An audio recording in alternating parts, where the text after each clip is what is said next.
हाँ बच्चों, आज पाठ 4 है आचरण की सभ्यता। मैं इसको पहले समझा देती हूँ और एक कहानी की तरह इसको बता देती हूँ, उसका सारांश आचरण की सभ्यता का। इसके बाद फिर उसी में से कहीं कहीं से आप लोग अपनी किताब में से बता देंगे कि वहाँ से उसका क्वेश्चन आंसर मैं बना रही हूँ, किस प्रकार से आप लोग उसको लिखिएगा। उसके अलावा कहीं से भी अगर आएगा तो आप लोग लिख सकती हैं।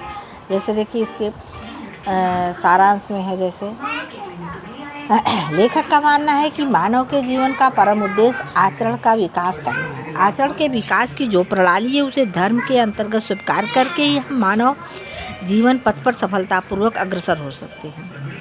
लेखक मानता है कि आचरण की सभ्यता चूँकि मौन होती है, अतः उसका मूल्यांकन कुछ पैमानों के आधार पर ही संभव है, जैसे परिश्रम, प्रेम एवं सरल से व्यवहार। हम पूर्व निर्धारित आदर्शों पर चलकर अपने जीवन के आदर्श को प्राप्त नहीं कर सकते।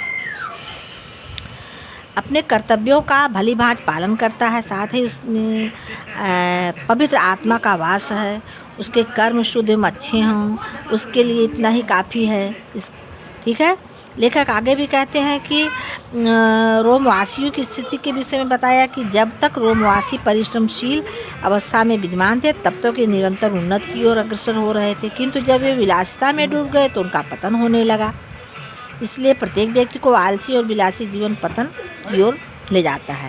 कठोर परिश्रम करना चाहिए। इसके साथ ही लेखक कहता है कि विश्व में आचरण प्राप्त व्यक्तियों को ढूंढकर उनके सत्कर्मों को समझकर आचरण रूपी मूल्यवान स्वर्ण प्राप्त हो सकता है, पर इसके लिए कठोर परिश्रम की आवश्यकता है। आलस में बैठे रहने पर आचरण को प्राप्त नहीं कर सकते। इसलिए हम कह सकते हैं कि लेखक ने समाज की उन्नति एवं आचरण के विकास के लिए कर्मठता पर आधारित जीवन व्यतीत करने का संदेश दिया है। इसके साथ ही साथ लेखक ने बाह्य आडंबरों से आत्म उत्थान करने के स्थान पर आंतरिक शक्ति को विकसित करने पर भी बल दिया है। ठीक है, क्योंकि आचरण की सभ्यता का मतलब ये होता है कि हम अपना जीवन अच्छे प्रकार से बिताएं और जीवन यापन करें, तो कर्मठशील होकर के हम अपने जीवन को करें तो कोई भी व्यक्ति उच्च शिखर तक पहुंच सकता है। यदि हम आलसी की ओर रहेंगे तो हम किसी भी चीज़ को प्राप्त नहीं कर सकते हैं। ठीक है, जैसे देखिए अपनी किताब में आप लोग सामने रख कर के किताब देखिए, हम बता रहे हैं कि जैसे यहाँ से है कि विद्या, कला, कविता, साहित्य, धन और राजस्व से भी आचरण की सभ्यता अधिक होती है। इसको जो है आगे डैश डैश लगा करके यहाँ तक में देखिए कि मूर्ति बनाने वाले के सामने नए कपोल, नए नयन और नई छवि का दृश्य उपस्थित हो जाता है ना। तो अब ये इतना गद्य का किताब हो गया, लिखा गया। अब इसी में से मैं प्रश्न बना रही हूँ। पहला प्रश्न बन रहा है कि प्रस्तुत गद्यांश किस पाठ से लिया गया है तथा इसके लेखक कौन है। तो आप उत्तर में लिख देंगे प्रस्तुत गद्यांश आचरण की सभ्यता पाठ से लिया गया है और इसके लेखक सरदारपुर सिंह हैं। ठीक है, और दूसरा जो है प्रश्न इसी में से हो जाएगा। जब आपको ये चैप्टर याद रहेगा तभी तो लिख पाएंगे लेखक और उसके पाठ का नाम, इसलिए ध्यान से पढ़िए।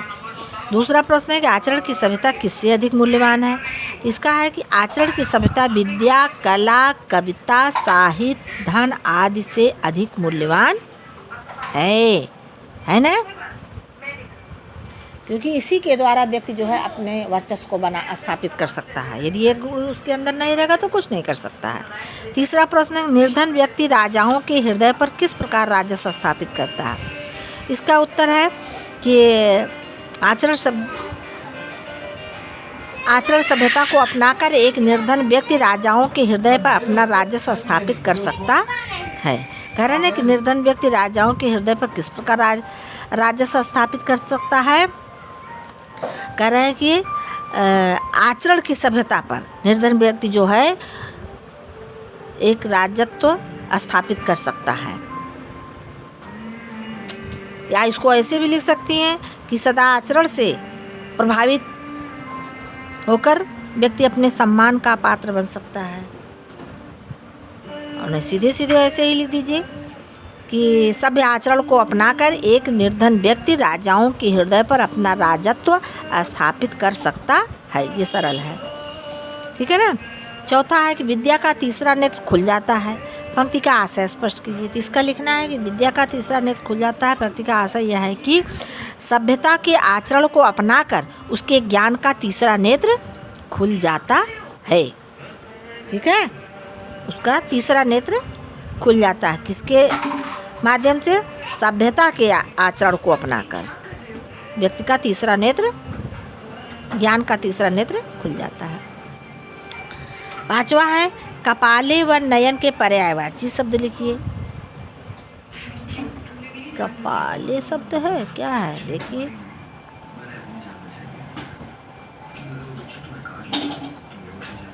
कपोल है ना, कपोल है, कपाले नहीं है, कपोल। कपोल माने गाल, ठीक, पर्यायवाची हो गया कपाले। कपोल का पर्यायवाची रुखसार, रुखसार, और नयन नेत्र पर्यायवाची हो गया। और एक और देख लीजिए इसी प्रकार से कि पुस्तकों में लिखे गए नुस्खों से तो और भी अधिक बदहजमी हो जाती है। सारे वेद और शास्त्र भी यदि घोल कर पी लिए जाएं तो भी आदर्श आचरण की प्राप्ति नहीं होती। आचरण प्राप्ति की इच्छा रखने वाले को तर्क वितर्क से कुछ भी सहायता नहीं मिलती। शब्द और वाणी तो साधारण जीवन की चोचलें हैं, ये आचरण की गुप्त गुहा में नहीं प्रवेश कर सकती, वहाँ इनका कुछ भी प्रभाव नहीं पड़ता। वेद इस देश के रहने वालों के विश्वासानुसार ब्रह्मवाणी है, परंतु इतना काल व्यतीत हो जाने पर भी आज तक वे समस्त संसार के भिन्न भिन्न जातियों को संस्कृत भाषा न भुला सके, न समझ सके, न लिख सके, न दिखा सके। ईश्वरी मौन शब्द और भाषा का विषय नहीं है, वह केवल आचरण के कान में गुरु मंत्र फूंक सकता है, वह केवल ऋषि के दिल में वेद का ज्ञानोदय कर सकता है ना।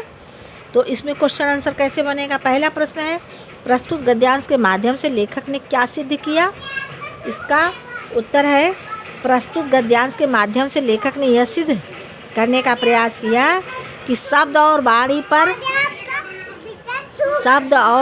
पर आधारित शास्त्रों के माध्यम से किसी के आचरण में परिवर्तन नहीं किया जा सकता। ठीक है। दूसरा है आचरण की प्राप्ति कैसे संभव नहीं है? कह रहे हैं आचरण की प्राप्ति पुस्तकों में लिखे नियमों के अध्ययन से संभव नहीं है। फिर है प्रस्तुत गद्यांश में मनुष्य जीवन के आडंबर मात्र किसे बताया है? कह रहे हैं कि शब्द और वाणी मनुष्य जीवन के आडंबर मात्र हैं। ठीक है। अगला है ईश्वरी मौन शब्द और भाषा का विषय नहीं। इस पंक्ति का आशय लिखिए। ईश्वरी मौन शब्द और भाषा का विषय नहीं है। इस पंक्ति का आशय यह है कि ईश्वरी मौन भाषा अथवा वाणी से व्यक्त नहीं होता, अर्थात ईश्वर की भाषा भी मौन है और वह भी आचरण के द्वारा अपने आप को व्यक्त करता है। पांचवा है कि तर्क वितर्क व ज्ञानोदय शब्द का समास विग्रह करके समास का नाम बताइए। तर्क वितर्क, समास विग्रह तर्क और वितर्क, समास है द्वंद्व समास। फिर है ज्ञानोदय, ज्ञान का उदय, यह क्या है? समास विग्रह हुआ और समास का नाम हुआ तत्पुरुष समास। ठीक। फिर अगला है देखिए, कहीं और से देख लीजिए, यहाँ से वह आचरण जो धर्म संप्रदायों के अनुच्चारित शब्दों को सुनाता है, हमें नहीं, हमें कहाँ है वह? जब वही नहीं तब फिर हम क्यों? हमारे मानसिक महाभारतों के कुरुक्षेत्र बने हैं। ठीक है ना। यहाँ से लेकर के लगभग यहाँ तक आइए। सच्चा साधु धर्म को गौरव देता है, धर्म किसी को गौरवान्वित नहीं करता। ठीक है। अब इसका प्रश्न पहला बन जाएगा, प्रस्तुत गद्यांश में लेखक के मत को स्पष्ट कीजिए। इसका उत्तर है कि प्रस्तुत गद्यांश में लेखक का मत है कि धर्म मानव मात्र में प्रेम एवं सहिष्णुता की भावना भरता है। ठीक है। दूसरा है शब्दों में किसे वर्णित नहीं किया जा सकता, इसको स्पष्ट करना कर रहे हैं। धर्म ग्रंथों में जो उपदेश दिए गए हैं उनमें से भिन्न अनेक बातें ऐसी हैं जिन्हें शब्दों में वर्णित नहीं कर सकते हैं। तीसरा प्रश्न है हमारे अंदर वैमनस्य का भाव कैसे उत्पन्न होता है ना। कह रहे हैं कि इसका उत्तर है कि हमारे अंदर वैमनस्य के भाव उत्पन्न कैसे हो सकते हैं। करें प्रेम पूर्ण आचरण के अभाव में, प्रेम पूर्ण आचरण के अभाव में ही हमारे समाज में मौजूद धर्म या संप्रदाय हमारे अंदर वैमनस्य के भाव उत्पन्न करते हैं। ठीक है। और चौथा है कि व्यक्ति की महानता का क्या कारण है।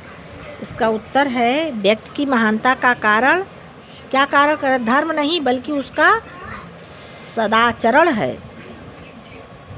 ठीक है। अगला है प्रस्तुत गद्यांश के शिल्प सौंदर्य पर प्रकाश डालिए। तो कह रहे हैं उत्तर इसका पूरा लिखा दें।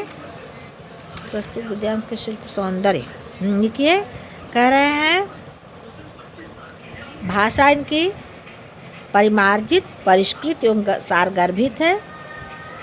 शैली भावात्मक है।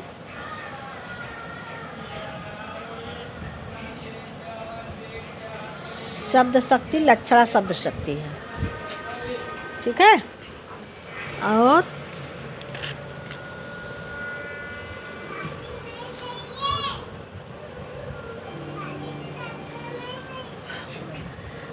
जो है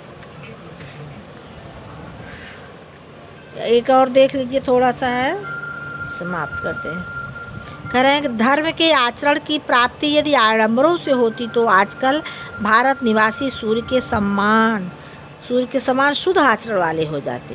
भाई माला से तो जप नहीं होता, गंगा नहाने से तो तप नहीं होता, पहाड़ों पर चढ़ने से प्राणायाम हुआ करता है, समुद्र में तैरने से नेति धुलती है, नियत जिसको कहते हैं। आंधी पानी और साधारण जीवन की ऊंच नीच, गर्मी सर्दी, अमीरी गरीबी को झेलने से तप हुआ करता है। आध्यात्मिक धर्म के स्वप्नों की शोभा तभी भली लगती है जब आदमी अपने जीवन का धर्म पालन करे। खुले समुद्र में अपने जहाज पर बैठकर इस समुद्र की आध्यात्मिक शोभा का विचार होता है।